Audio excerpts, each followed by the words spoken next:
We are the Fashion Daddies. Okay, Fashion Daddy Nick. Here we are. And when you say here, where are we?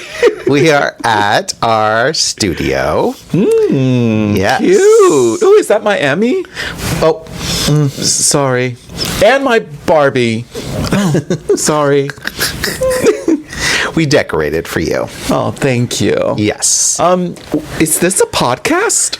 I guess this is a podcast. Oh my gosh. What haven't we done? Now we can add this to our LinkedIn as well.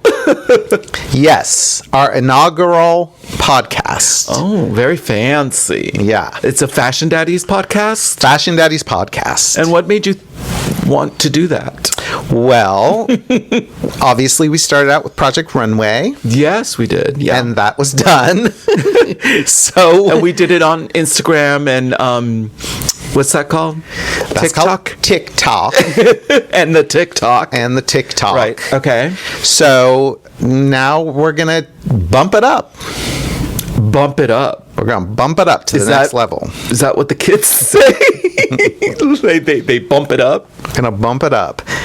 And the hair bump thing. The hair bump. Mm-hmm. And as many of you know, Nick had a very popular blog in the early aughts.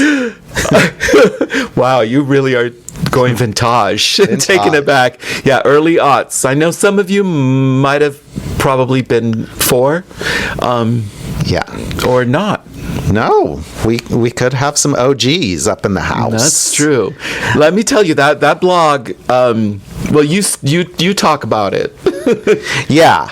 So that's the reason is that we thought, well, I mean, all the things that Nick talked about on his blog, we thought, hey, let's talk about because it's all mainly fashion related. So yeah, that's what we're gonna do. Yeah. I mean, it's funny because when I started the blog, it was about Project Runway. So I would blog about the show and the seasons, and a lot of times I was getting paid to do so by Bravo or Lifetime, etc. But I would put it on my blog, and then I was doing so many events and traveling around the country and even abroad and doing that whole Project Runway time that I just wanted to be almost like I wanted it to be like a diary of my life during that like a snapshot. Yeah. So like when I would grow old and gray, I would just look at it and be like, oh, look at what Daddy Nick did back in the day. In your rocking chair. And no, in my Palm Springs home with a pool and a dirty martini. Yes. No rocking chair because I'm in the pool. But no, funny thing, I have to say that, sometimes, and this happens, this, where like sometimes David is like, wait, when were you in Milan for QVC? Or wait, didn't you host Style Week OC like back in, I'm like, hold up. I put my name in, I put Milan QVC Style Week OC, and my blog comes up, y'all. And so it's like literally it's become my Google go-to reference and Google reference. So thank goodness for that good old Blogspot. Yes. Blogspot.com. nickvarios.blogspot.com. Yeah. It was. Don't you have a story about that? I do. You really are going to tell the people about this? Because it wasn't nickvarios.blogspot.com. It was nickvarios.com. Now you may be wondering what does he mean by that? Go ahead. So sometimes I type a little too fast, and then I don't correct. And when I typed in Nick Varios to sometimes snatch the name, I put in 3 R's. And we didn't realize it for I don't know when we realized it, and we went to change it, and somebody had already taken Nick Varios. My actual name with the 2 R's. So, my last name is VERR, just 2 R's, EOS. And Daddy David was very fast, and he just put VERRR. Anyhow, so somebody took my name. Nick Varios. So that's why right now, but you can type my actual name, and the Nick Varios.blogspot.com will come up, right? Okay, exactly. Yeah. All right. So, what are we going to talk about first? What do we want to talk about? Okay, so I think, speaking of mixing it up, changing it up, let's go on to another topic. Another topic which I always love to write about. I wrote. Oh my gosh. Yes. On my blog. And, besides blogging about Project Runway, I also blogged about the red carpet. Mm-hmm. And, of course, and I did a lot of the red carpets myself. You're a red carpet expert. I remember once they called you a red carpet expert on KTLA, and somebody was like, I want to be a red carpet expert. That sounds good. How do you get that title? Yeah. All right, so let's talk about red carpet now. And we just had an exciting red carpet event, a gala, right? Yes. What was it? The Academy Museum Gala. It was the 5th annual, and all the stars came out. Most people call it the West Coast Met Gala because of its sort of private, exclusive way that, it's a fundraiser. There are no cameras. There's nobody inside that is filming or doing any of those things. And they bring out the fashion. I guess that's why the Met Gala. And that. Maybe not so avant-garde, except for somebody that I'm sure you're going to talk about. Yes. That was slightly avant-garde. Now, I have a question about the fundraising part of it, because I always see that, and I would see it with the Met, like we raised $15 billion, and I'm like, no, those actors ain't paying for that. So who's paying?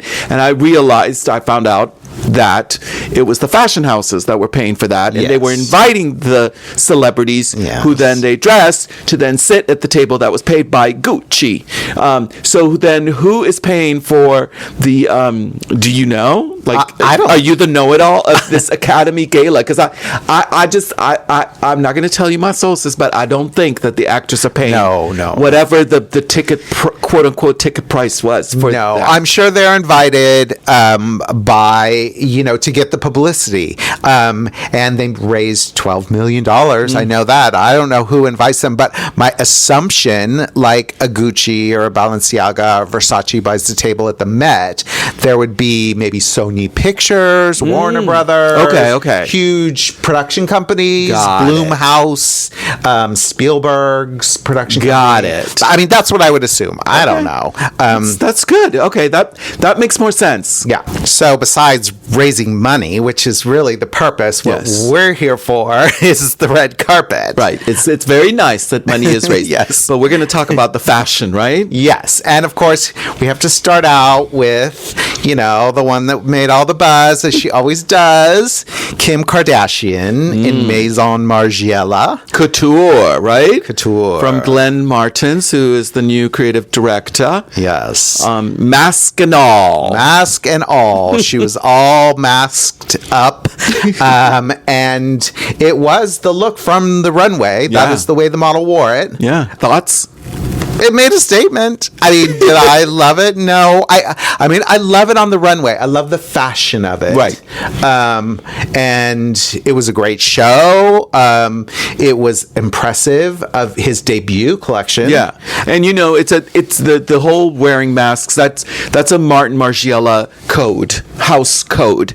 And so I believe that if you go and see it, because it is quite a show, his couture show. I think all of the models, if not most of them, did wear masks. They were covered up, and it was cool. They all look like Margiela couture warriors. And so so it's in the context of things. And so when Kim Kardashian appears with the full look like that, it's kind of like whoa, Do you think she took it off, like to eat? I mean, and drink? Wouldn't she have to? I mean, there's no way she stayed with the mask. I mean, she probably didn't eat, even though I'm sure they served food, but they never eat. They never eat. They never, like, you watch those Golden Globes, because that's the only one where they serve food. And it's like I'm always looking at the food, because I love food, and I was like, you're not eating that filet mignon,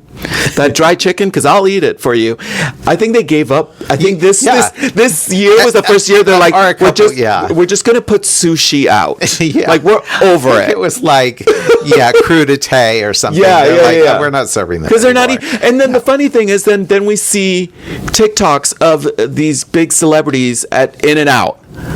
Afterwards. Well, they don't want to eat with other celebrities looking at them eating. Well, or I wouldn't TV cameras. Want to either. No, I know. I'm a private eater too. Yeah, totally. All right, next person. Who else did we love? Zoe Kravitz. Oh, Zoe in Copper. Yves Saint Laurent. Again, right off the runway, and she's a petite gal, so that was a big dress, but she really pulled it off. Yeah, I love that collection from Anthony Vaccarello, right? And it was very referential, but in a sort of a good modern way to the master.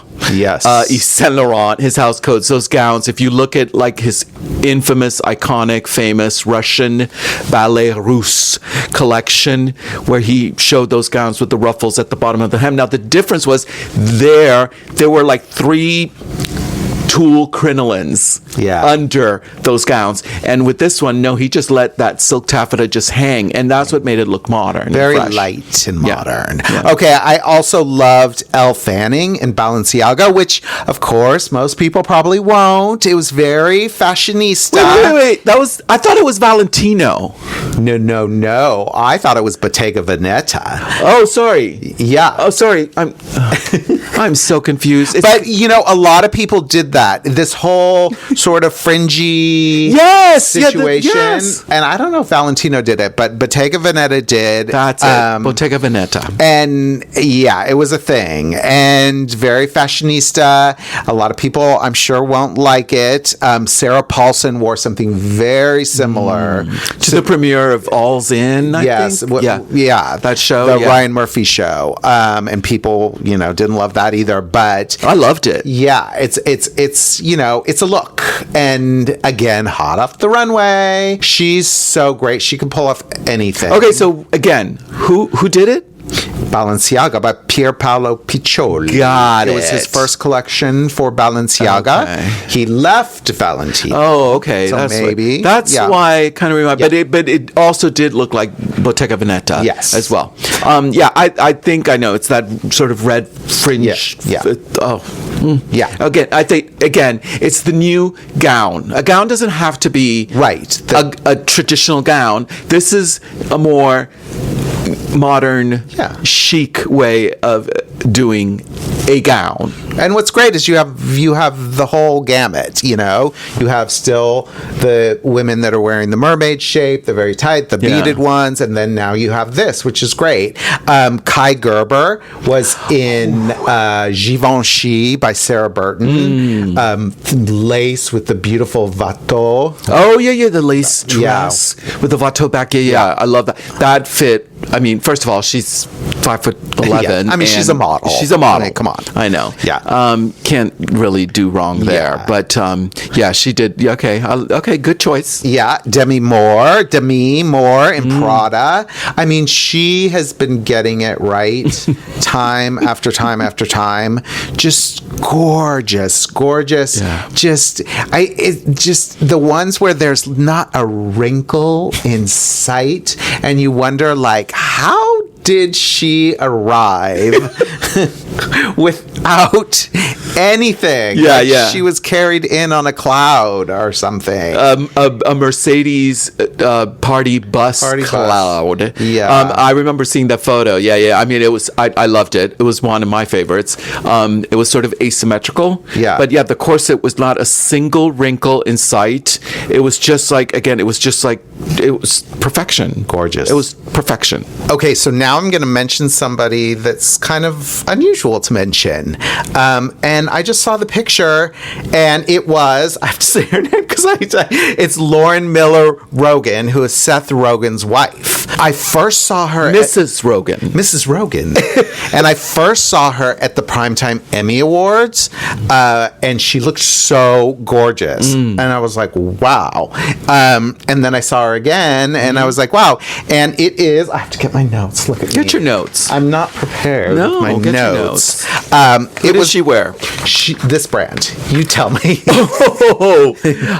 Okay, I'm gonna read it to you. It's Kukulele.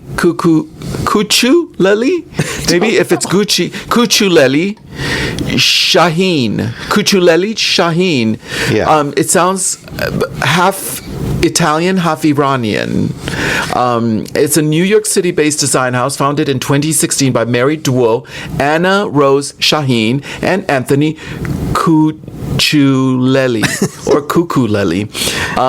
Nice. Okay. Their collections are beautiful. Look them up. I mean, they've done quite a few collections.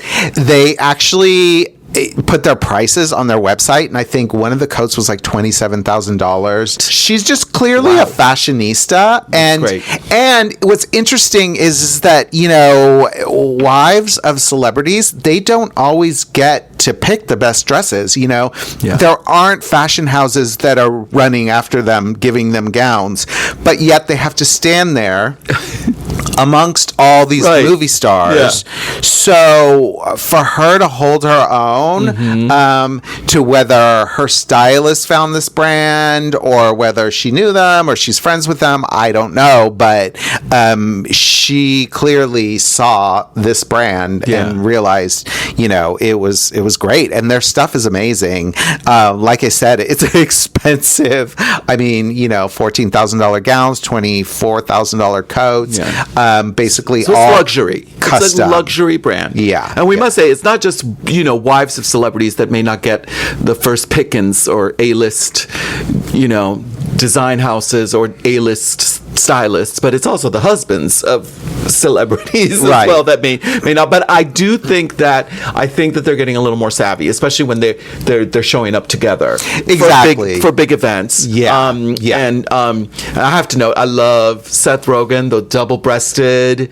I mean, which he wears on the show. He's a fashionista. Yeah, he's a fashionista, and so he looked great also wearing. He looks great. Well. He looks great on the red carpet. Who else did you like? Okay, so I don't know that I loved this, but I wanted to mention it, Addison Rae and Versace, because Versace now has the first ever designer that's not a Versace. And there's Dario Vitale. Vitale. And there's a little controversy behind it. Look it up, kids. So the collection was a bit controversial to some people. His appointment was a bit controversial.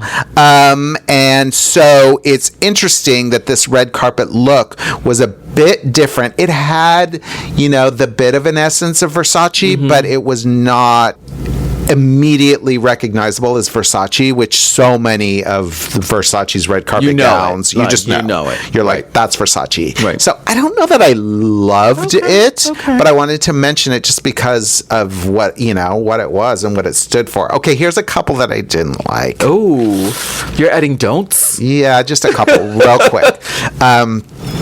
I didn't like Charli XCX. I'm going to have to take a look at this. Yeah. One moment, please. I didn't like Charli XCX. What does she wear? And Yves Saint Laurent also. But I don't think it was on the runway. I think it was custom. It looked like pleather. I mean, of course, pleather looks like leather, but it looked more like pleather. Yeah. And it didn't have darts in the bodice, and so I just didn't feel like it fit very well. So it looks gothy. Yeah. And it's the blend of that like sort of faux leather. It could be vegan leather, with lace. And it's who? It's Yves Saint Laurent. Oh, okay. Yeah. And it's not the gothiness that I don't like. It's Charli XCX. I just didn't like the dress. I didn't like. And I didn't think it fit great. I thought it looked kind of heavy. Yeah. It just sort of plops down there. And this, it really isn't that bad. But Hailey Bieber in Schiaparelli. Oh, I just got to it. Yeah. I just, the moire of the fabric. The fabric just explain what that is, Daddy David. Well, I don't know that I can explain exactly like the definition of moire, but it's sort of, a texture on a fabric. It's a weave. It's a weave, but it's like a wave. It looks like a wave. Yeah. A little bit blurry. Just Moire with an accent. Yeah. On the E, moire. And and when the light hit it, it didn't look great. But it's Schiaparelli. It was an interesting shape. Yeah. She's beautiful. She's snatched. Yeah. And then I didn't love Mikey Madison. Okay. I'm just why? I'm over the nude trend. I think we've done it. And then the nude with that color, that sort of gray, beigey color. She's beautiful. It's fine. It just wasn't one of my favorites. And then finally... Wait. What's going on at the hem? Is there corset? No. I think there's wire. Oh. It's like looping up. There's wire. Or boning, but it's like covered in silver. It's Dior. And lastly, and then I'll get off the negative tip, Dakota Fanning and Giorgio Armani. Because I see it. It's fine. It's just when your sister is such a fashionista and Elle Fanning is her sister. Yeah. And I didn't see them standing next to each other, but the contrast of her just being in almost like this sort of sweet princessy looking kind of thing. Prom dressy. Yeah. It was a stark contrast to her sister who was like here's like almost like here's the fashion the fashion sister, and here's the like not fashion sister. So if you had a favorite, which one would have been your favorite from those the good ones? Kim Kardashian? Not Kim. Just say it.